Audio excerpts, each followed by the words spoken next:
Welcome to the Baptist NZ Podcast Network. This is Biblical Insights, the Gospel and the Land of the Bible.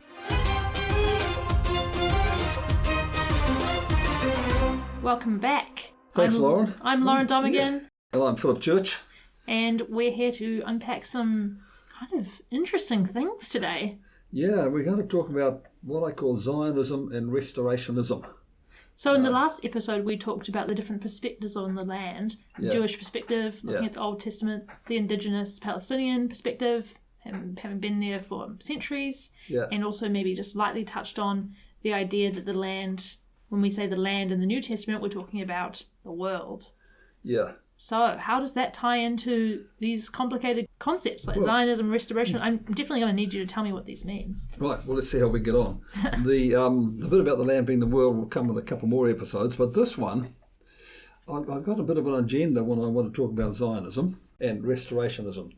I need to talk about initially Jewish longings for a return to the land, and we talked in the last episode about the Tanakh and how much important land was in the Tanakh, and we need to understand Zionism in that context of Jewish longings for return to the land. Yeah. Then I want to talk about the origins of Zionism, political Zionism, and then restorationism and Christian Zionism, and finally the meeting of Christian and Jewish Zionism.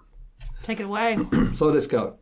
So I begin with a Messianic Jewish rabbi, Rabbi Dr. Mark Kinzer. And someone recommended this book to me earlier this year. I'm not sure how they got on to me, but told me I need to read it.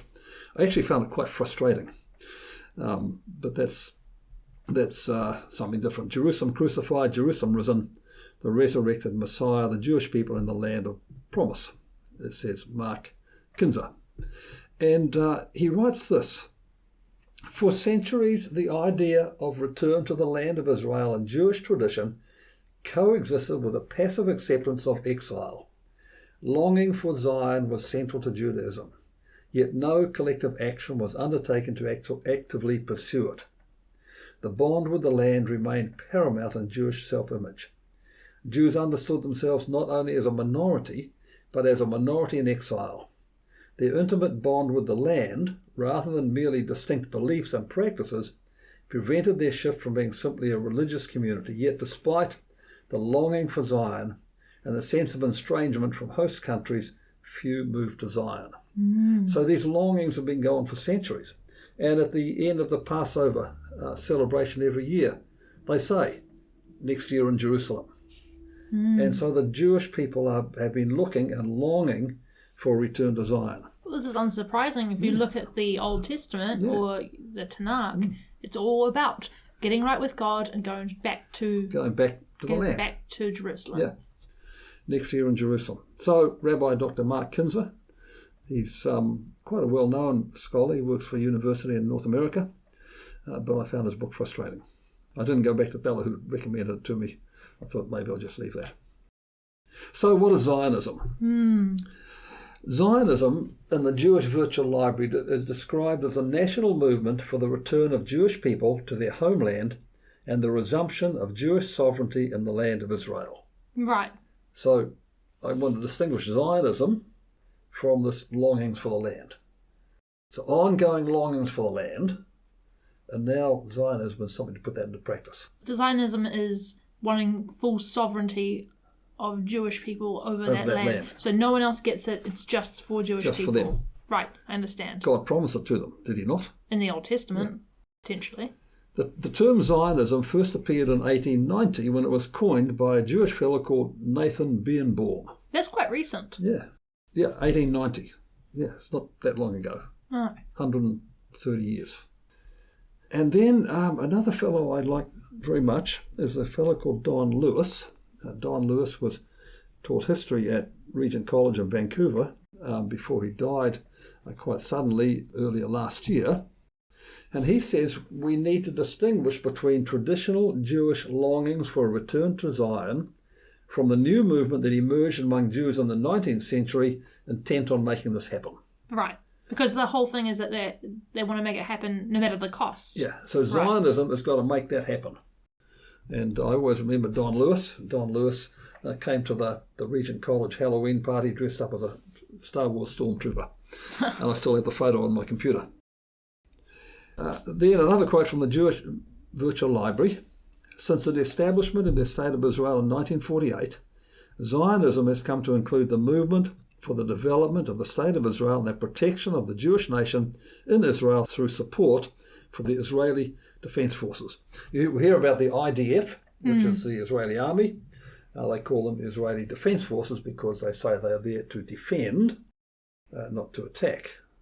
The practice is not quite tied with a name. Don't most countries say that they have a defence force, even if they do, yeah. This is universal. It's universal. Yeah, it's universal. It's not only them. We have a defence force in this country as well. We don't go and attack for too many people.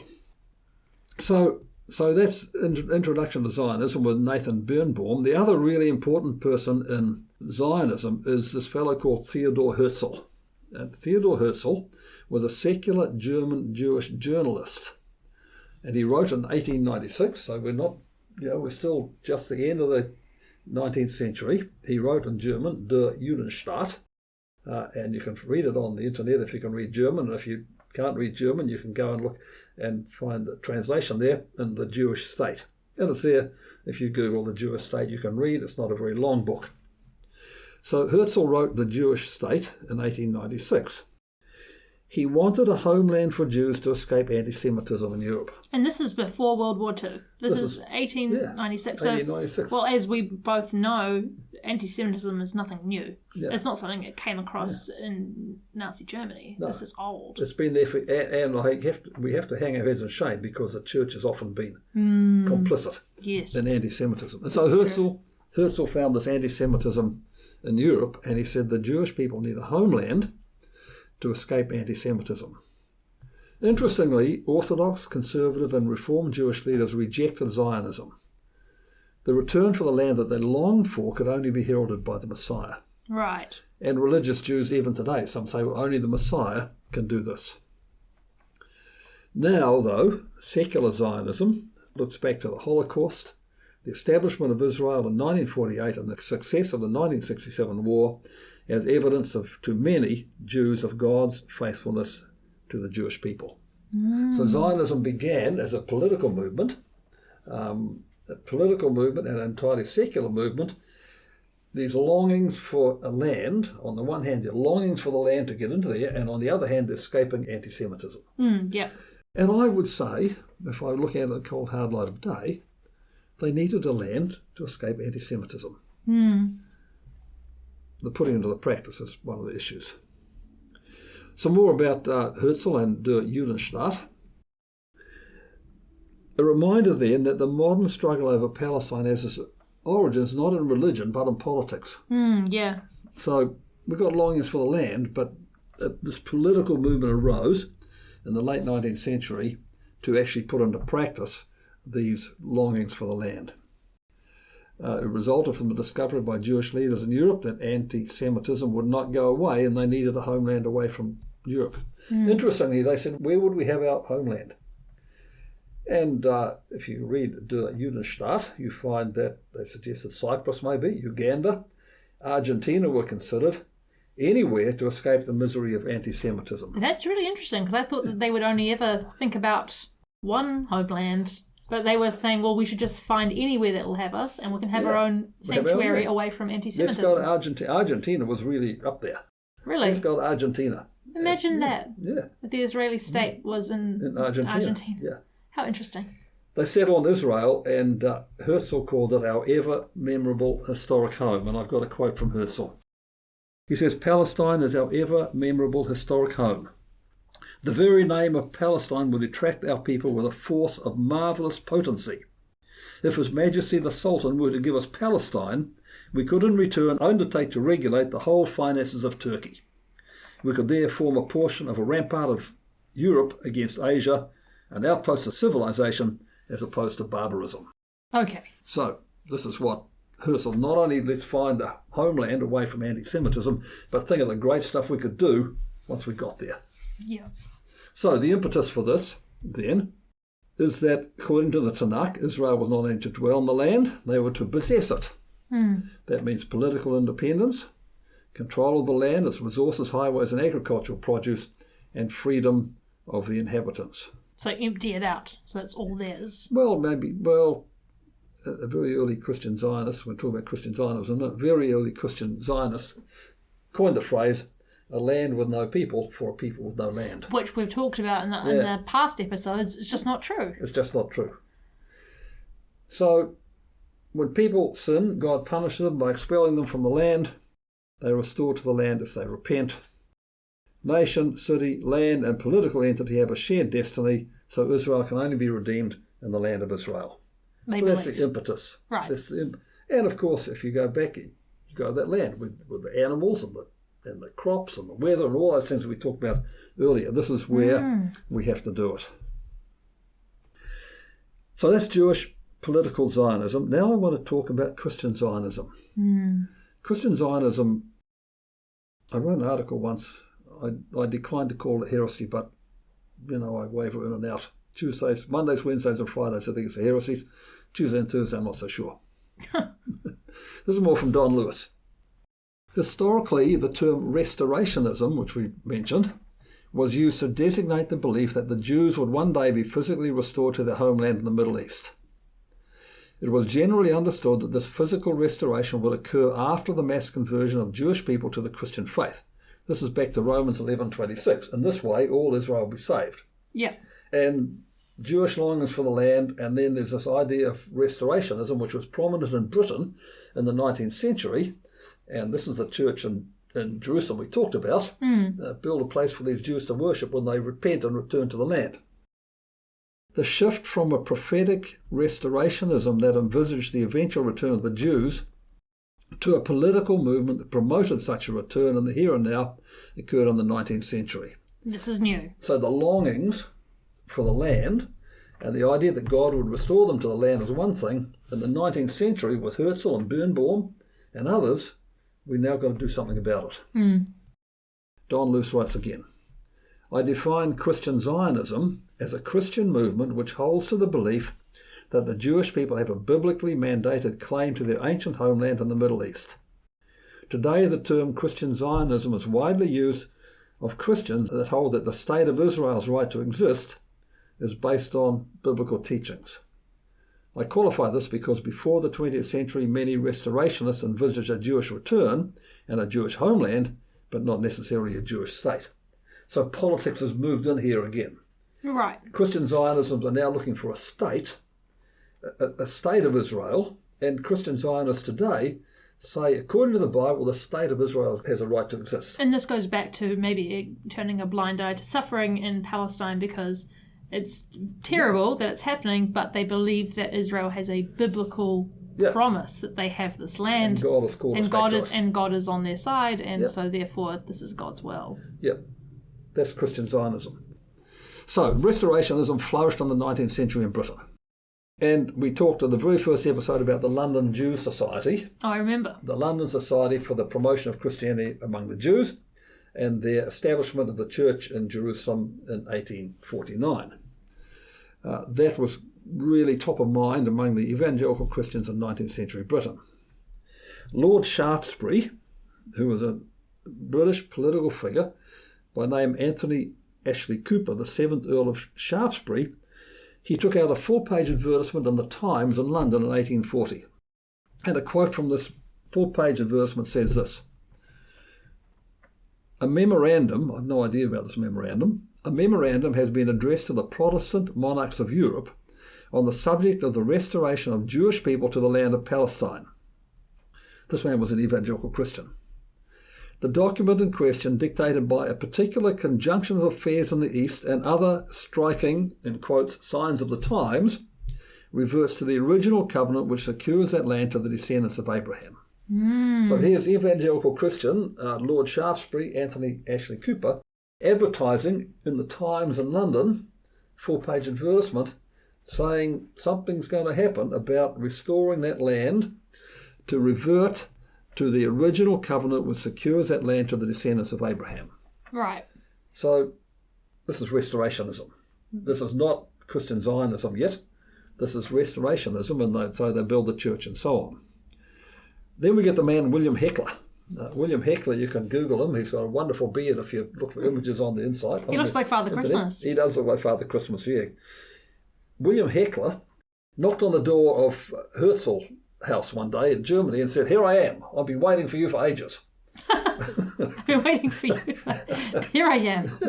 Herzl called Heckler the first ever Christian Zionist. Right. He was a Christian who had been reading the Bible and decided that actually Christianity talked about a return to the land by the Jews, and now here's a man called Theodor Herzl who wants to do something about it, and I've come to help. Here I am. I've come to help. Move on another 30-odd years and we get the Balfour Declaration that we talked about at the very beginning. Oh, and the big history. Yeah. Yeah. The British Parliament views with favour the idea of a land of Jewish people setting up a state in Palestine and don't do anything about the present inhabitants of it. Yeah. And then all this work now continues with what is called covenantal Christian Zionism. Ah, like the covenant. The covenant. The covenant between God and the people of Israel that they should get the land. God must remain faithful to his covenant, must he not? Well, in the Old Testament. Yeah. Yeah. Well, God is faithful to his covenant. What we'll find in a future episode is that God's faithfulness to the covenant is broadened. Yeah. So that, who are the descendants of Abraham now? Anyone who has faith. Yes. Romans 4:13, God promised Abraham the world. So anywhere where believers in Jesus gather, that's the land of the Bible. And that the world would be blessed through Abraham and the world is blessed through Jesus. Yeah. There was a little story that, this is made up really, but my great-grandfather offered my grandfather a horse when he turned 20. He got really grumpy when he gave him a car. Because, you see, cars weren't invented previously. God promised Abraham this bit of land. God has given Abraham the whole world. Ah, yes. Sorry, descendants of Abraham. So don't get grumpy about the horse if you get a car. God will remain faithful to his promise of land to Abraham and his descendants, says covenantal Christian Zionism. Now I want to talk about some important figures in what I call dispensational Christian Zionism. That is some big words. Those are some big words, yeah. So, dispensationalism has been around for a long, long time. It goes back to the earliest history of the church. The idea that God deals with people differently at different times. In the Old Testament, God deals with people with the law, and so on. So they talk about these different dispensationalism. The fellow called John Nelson Darby, who was born in 1800 and died in 1880, he really refined dispensationalism and came up with what we call premillennial dispensationalism. This whole scheme that has a rapture, a tribulation, the Battle of Armageddon, and then a 1,000-year reign of Christ. This feels like something that would have been in some books or something. Yeah, I'm coming to those books. Oh, Yeah. okay. So Darby was the beginnings of what I call premillennial dispensationalism. I grew up with this stuff. I'm sure many people did. Many people hearing did. this are like, oh, yes, I know this stuff. The next person I want to mention is a man called W.E. Blackstone. W.E. Blackstone published in the late 19th century, 1881 as it happens, a book called Jesus is Coming. Jesus is coming. Jesus is Coming. W.E. Blackstone published Jesus is Coming in 1881, and that book was the best-selling Christian book of the time. What was it about? It was presenting this whole rapture, tribulation, Armageddon, 1,000-year reign of Christ. Oh, yeah. So Blackstone popularised this idea. Wait, isn't it in the Bible? Well, you can find it in the Bible. The idea of the rapture and... Yeah, well, when we come to that a bit later. Is it not as straightforward? It's not as straightforward. Just a preview of something future. I'm going to say in another episode, there ain't going to be a rapture. I think this is going to surprise some people. Yeah. So. All right, keep going. Right. I'm hooked. The next person I want to mention is a fellow called Cyrus I. Scofield. You can read Scofield's Wikipedia page. He was a crook. Well, he's a crook. Well, in your opinion? Yeah. Well, he was a banker actually, but a failed banker, and he was head up for I don't know, money laundering or something. Oh, no. Read the Wikipedia page. Okay. But C.I. Schofield produced the Schofield Reference Bible. Schofield Reference Bible. Have you heard of the Schofield Reference Bible? No, I don't think we had this one growing up. This was massively popular. I gave one to my wife for her 21st birthday, as it happens. But, I don't believe it all now. So the Schofield Reference Bible, what Schofield did was plagiarise Darby's writings into notes in the footnotes in the Schofield Reference Bible. Oh, and if you see a footnote in the Bible, you just think it's basically part of the Bible. The text, yeah. Well, it's a footnote in the Bible. It's got to be true. So this was a massive seller, still being published by Oxford University Press of all places. Oh my goodness. But a massive seller throughout the 20th century, the Schofield Reference Bible. Produced in 1909, there was a revised edition in 1975, and they're still being bought and sold. And they present this whole point of view, this rapture, tribulation, Armageddon, 1,000-year reign of Christ. And it's all there in the Schofield Reference Bible. So this thing is massively popular. Yeah, it's kind of, people just think this is how it is. That's what I thought. The next name is Hal Lindsey. Do you know that name?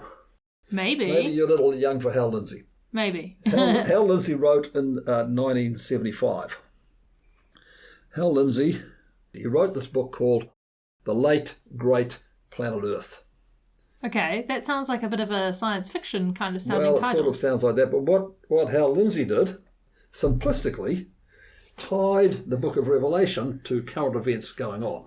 Ah, people love to think they can predict the future. That's right. And you see, this comes just after the 1967 Six-Day War, when Israel took control of Jerusalem. Oh. And Nelson Bell's father-in-law said it gives a thrill to the students of the Bible, and Hal Lindsey's doing all this stuff. So it seems like, it's a sign of the times. Let's write a book. Not only that, but the locusts in Revelation become helicopters, and all this stuff goes on. Ah, so he's trying to interpret it. He's saying in Revelation's like, when you see locusts, this could actually mean a helicopter or whatever.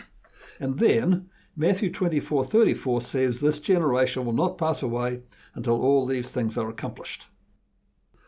And he said, this is the generation that sees the beginning of the state of Israel in 1948. A generation is 40 years, so the Lord will come. The rapture will happen in 1988. Surprise, it didn't happen.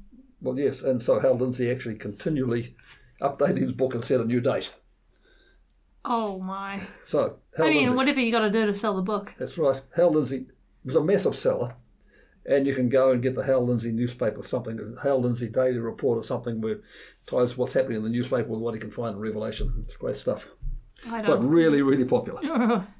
Interesting. And then finally, you would have heard of this, the Left Behind series. Ah, yes. This I know. This was scary. Yeah. You read the Left Behind series? I don't think I was allowed. No. I got nightmares too easily. Yeah. My parents knew I would get frightened. I haven't read it. I've got the theology behind the It was written by Tim LaHaye and Jerry Jenkins. I know about these ones because correct me if I'm wrong, but the main character is a guy and he's not a believer, and the rapture happens and the world is in chaos. That's right, something like that. And people's cars start crashing into each other because they disappear out of their bodies. And airplanes falling out of the sky. Yeah. Real scary stuff when you're like 7 years old. But you love it, you see. People love a thriller. And this was the biggest seller ever. There were movies, right? Yeah, there were movies, yeah. Yeah, I was not allowed to watch those either. Too Written scary. by Tim LaHaye and Jerry Jenkins. Might interest you that Jerry Jenkins is the father of the fellow that produces the Chosen series of videos.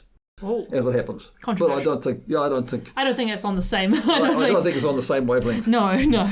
Those are not scary. Those are quite lovely. Yeah. This made a huge amount of money for LaHaye and Jenkins. Even non-Christians know about this. Yeah. So the three best-selling Christian books of the 20th century, Blackstone, Jesus is Coming, Hal Lindsey's Late Great Planet Earth, and the Left Behind series. And everyone's still buying the Schofield Bible. And we're buying those, and we're buying the Schofield Bible. So it's entered the zeitgeist. It sure has. And now it's basically, that's what I thought. Yeah. This all seemed legit and basically factual to me. Not factual because it hasn't happened yet, but you know. That's what I grew up with. Well, yeah, not a lot. I'm sure lots of people listening are like, well, this is exactly what I've been taught, you know. So. We'll say some more about this, and then what I want to do in the future episode is to actually look at what the Bible does say about all this future stuff. Yes. So there's a bit of a rogues gallery. Darby, Schofield, Blackstone, Lindsey, and LaHaye and Jenkins, all pushing the same stuff. I want to talk briefly about the meeting of Jewish and Christian Zionism. Remember the 1967 Six-Day War? You probably don't remember it. I do not remember it. I remember I've heard of it. You remember it? Yeah, I was around. How? The 1967 Six-Day War, when Israel took control of Jerusalem. And people thought that was a sign of the times. Yeah. What happened then, though, well, they did, that anti-Semitism as an argument for the state of Israel was set aside, as also the Holocaust. Now God is doing something in the Middle East. God is giving his land back to his people. So people turn away from being anti-Semitic because they're like, oh my goodness, Jesus is coming back. Yeah. Let's maybe get on track with the Jewish people. We probably should make friends with them. And so it's not a political argument anymore, it's now a religious argument. Because Jesus is coming. This is a sign of the times. Because you've been reading the stuff by Hal Lindsey and all these people. Oh yeah, discourse. Israel must be back in the land before the Lord can return. Oh yeah, because that's what everyone's thinking. Yeah. That's what I thought. And so now suddenly we've got the Six-Day War and Israel's taking control of Jerusalem. So the end times are coming. Yeah, as said by L. Nelson Bell, Billy Graham's father-in-law. God had given the land to Israel, and this land is their land by divine right.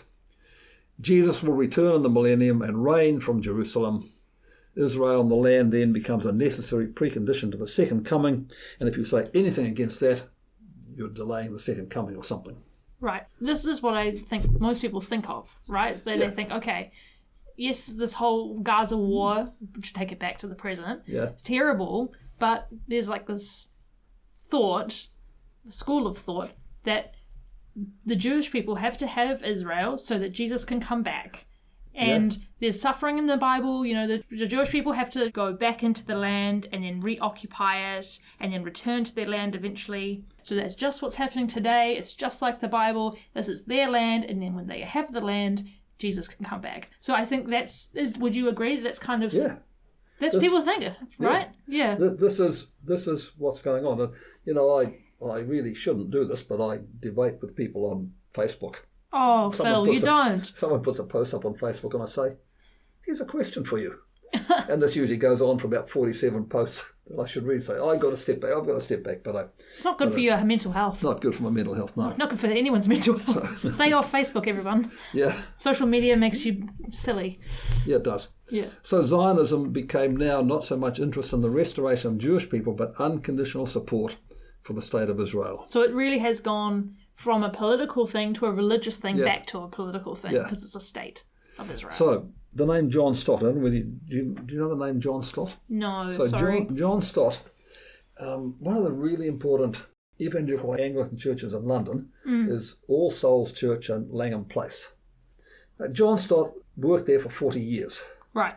He and Billy Graham are probably the two major figures of evangelical Christianity in the 20th century.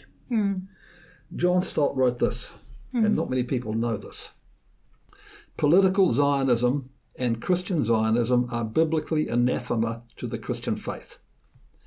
True Israel today is neither the Jews nor Israelis, but believers in the Messiah, whether Jews or Gentiles. This is John Stott. Can you explain what anathema means? Anathema is a curse. Ah, so political Zionism and Christian Zionism are a curse to the Christian faith. Yeah. Because Israel today isn't about Jews or Israelis, but the believers in the Messiah. Yeah, Israel is about the believers in the Messiah, the people of God. So calling it Israel is complicated because when you read the New Testament, Israel always refers to Israel. Yeah. Make no mistake about that. Even Paul says in Romans 11:26, all Israel will be saved. That's Israel. But you see, the real question we've got to ask is, who are the people of God in the New Testament? Start talking about Israel and Gentiles, you get confused. Who are the people of God in the New Testament? Well, they're believers in Jesus, whether Jew or Gentile.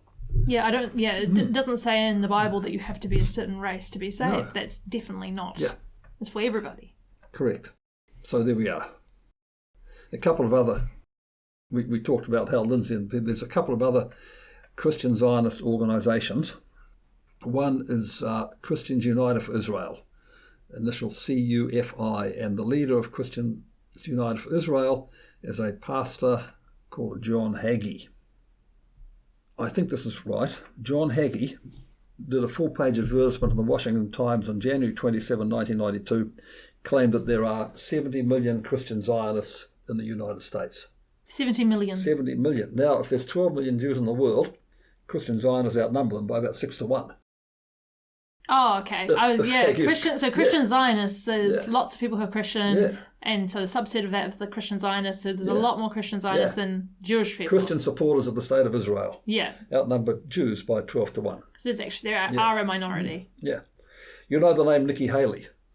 Nikki Haley was US ambassador to the United Nations in 2018 during Donald Trump's first presidency. Was that right? Yeah. Yeah, that sounds right. She was a former candidate for the 2024 presidential election. She pulled out in support of Donald Trump. On 31 May 2024, the New Zealand Herald reported Haley writing on an IDF missile shell, "Finish them. America loves Israel. Always, Nikki Haley." Oh my goodness. Yeah. Finish them. Finish them. Okay. Yeah. So she is staunchly Team Israel. Yeah. Now, Haley claims to be a Christian. She invited Hagee, the leader of Christians United for Israel, to pray for her campaign opening event when she remarked, "To Pastor Hagee, I still say, I want to be you when I grow up." So this Christian Zionism, all the way up to the top, is an unwavering support for the Israeli state, rooted in this idea that the Jewish people must have Israel so that Jesus can come back. Correct. And she is like, I will finish them on a weapon that probably goes and kills who knows who. I think the weapon was pointed at Hezbollah as it happened, rather than Gaza, but... Or whoever. Yeah. Interesting. Yeah. Man, it goes so deep. Yeah. This Hagee, in November 2023, said this, "A peace deal between Israelis and Palestinians would be the work of the Antichrist." So, okay, all right, interesting. Peace is the work of the Antichrist. Yep. Yeah. So the other organisation is International Christian Embassy Jerusalem. We talked about that in the first episode. All these people asking me in the streets of Jerusalem how I come up for the feast. That's right. They're the crowd who arrange tours to do the Feast of Tabernacles after reading Zechariah 14. So what you've got with what I call militant Christian Zionism now is the work of the state co-opting religion to prop up its power. And a fellow called Len van der Zee writes, that's how a particular version of idolatry always works. Why does America care so much about Israel? Two things. One, if Hagee's right and there's 70 million Christian Zionists in the world, and in America the Jewish political lobby is huge. And so every president has got to support this, because don't support Israel and you won't get voted in. Yeah, okay. Yeah, so that's what's behind it all. That's one thing. Yeah. Is there anything else? That's the main thing. The Jewish political lobby and the Christian Zionist lobby. Oh, I see. Yeah, okay. I hope the listeners aren't getting too fired up here. Oh, please let us finish the podcast before you send us mean emails. Jewish and Christian Zionists continue to nourish one another now. Even though they have different agendas. This is the interesting bit. Jewish Zionists need the Christian Zionist lobby to confirm their claim to the land, to promote Israeli sovereignty, and to prevent the establishment of a Palestinian state. Okay. Hagee says a peace deal between Israelis and Palestinians will be the work of Antichrist. Yeah. He's staunchly anti-peace in Israel. Yeah. Christian Zionists are more interested in the end of history and the second coming. Oh, this is true. Because I remember you saying earlier they put aside their anti-Semitism because the end goal of Jesus coming back, that's the main goal. Yeah. They never cared about the well-being of the Jewish people living in the Middle East. It's about Jesus coming back. Jesus coming back. Israel needs to be in the land for Jesus to return. Right. And actually, I challenge anyone to find that in the New Testament. Yes, look forward to those emails. It's not there. Yeah. And so they say the rapture will be followed by Armageddon, when 2/3 of the Jews will be destroyed. Oh, that doesn't seem very pro-Jew. Jews detest this agenda but tolerate it because of the support it gives to their cause. Can we back that up? Wait a second. Where does this come from? It comes from Zechariah 13:8, which was a prophecy of Zechariah concerning the exile and the return of a remnant. As we will talk about in a future episode, dispensationalist readers of Scripture claim that all Scripture must be interpreted literally, and as such, the events of Zechariah 13:8 have not yet happened. The verse says, "And the whole land, says the Lord, 2/3 shall be cut off and perish, and 1/3 shall be left alive." That must still be in the future because it hasn't happened yet. And when you cobble together texts from various parts of the Bible, this must be talking about the Battle of Armageddon. We need to talk about all this in a future episode. And, well, it just distorts.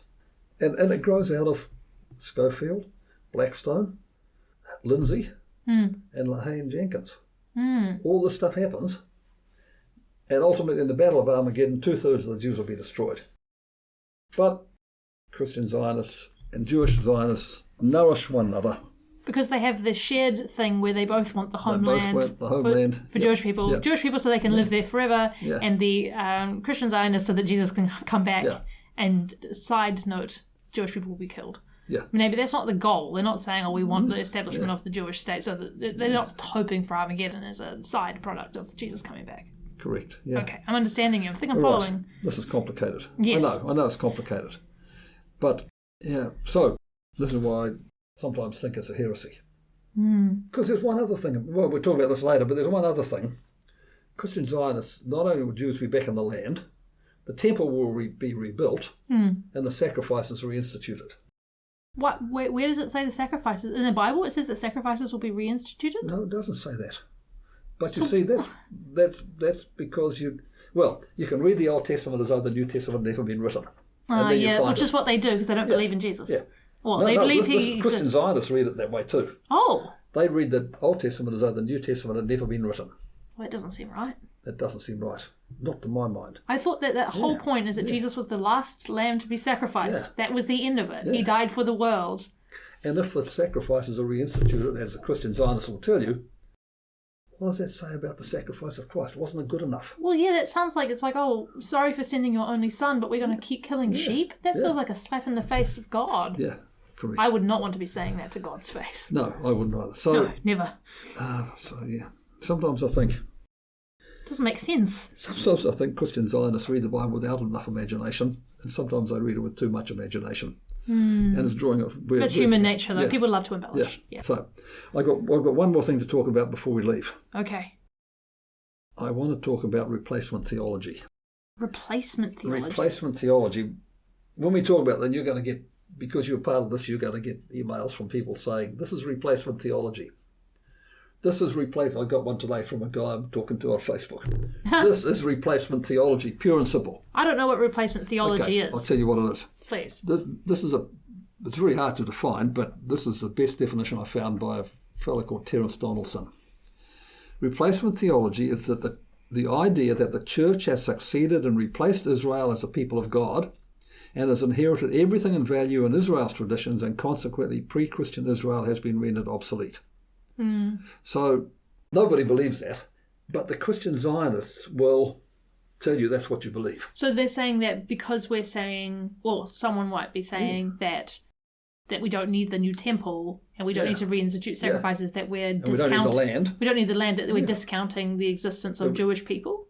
Discounting the existence of pre-Christian Israel. Pre-Christian Israel. And so the church has replaced Israel in the purposes of God. Well, I feel like pre-Christian Israel... Look, I'm not an expert. I'm just here to learn, I suppose, just like our listeners.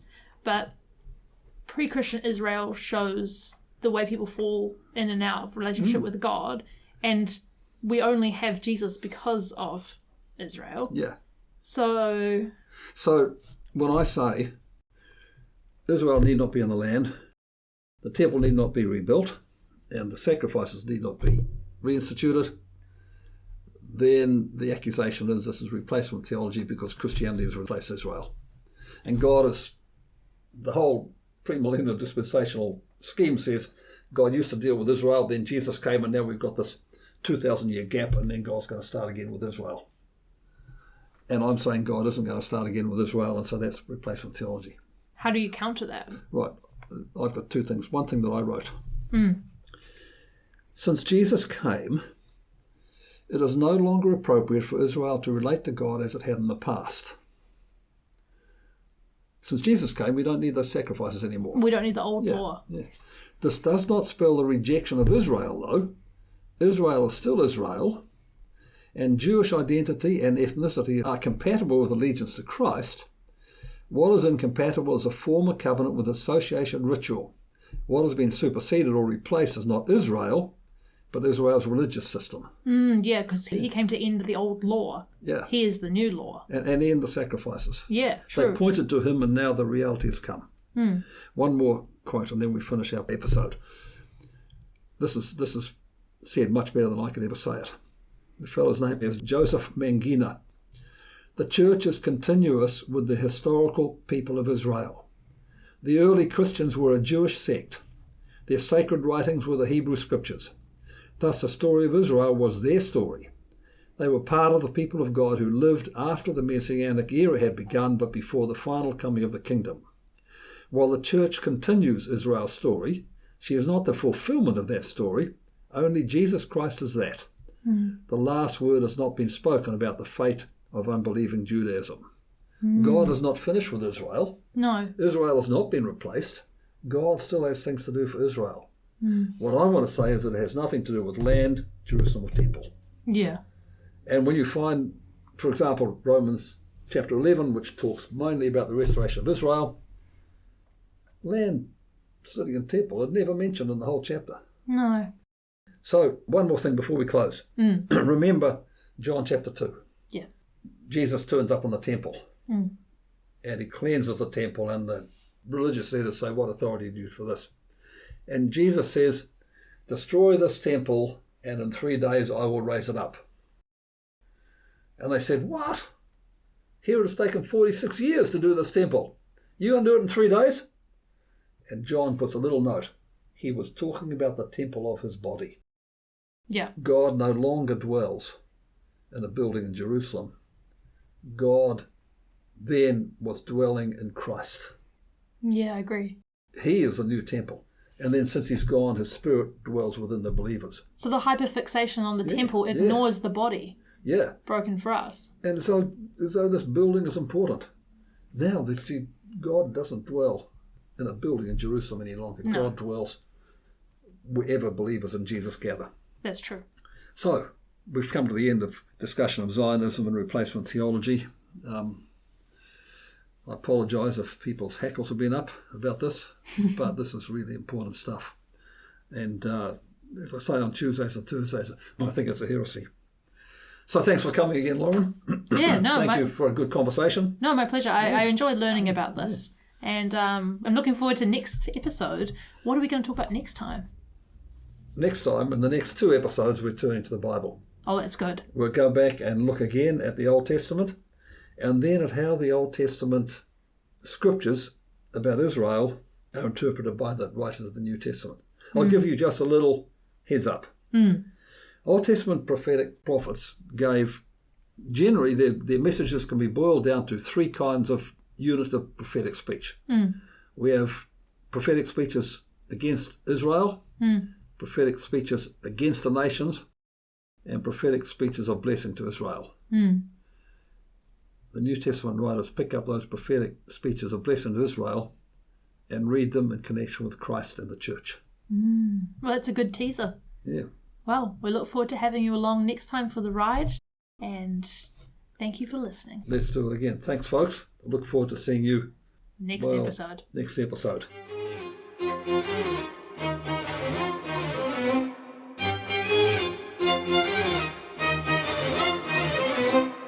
Thanks for tuning in to Biblical Insights, the Gospel and the Land of the Bible.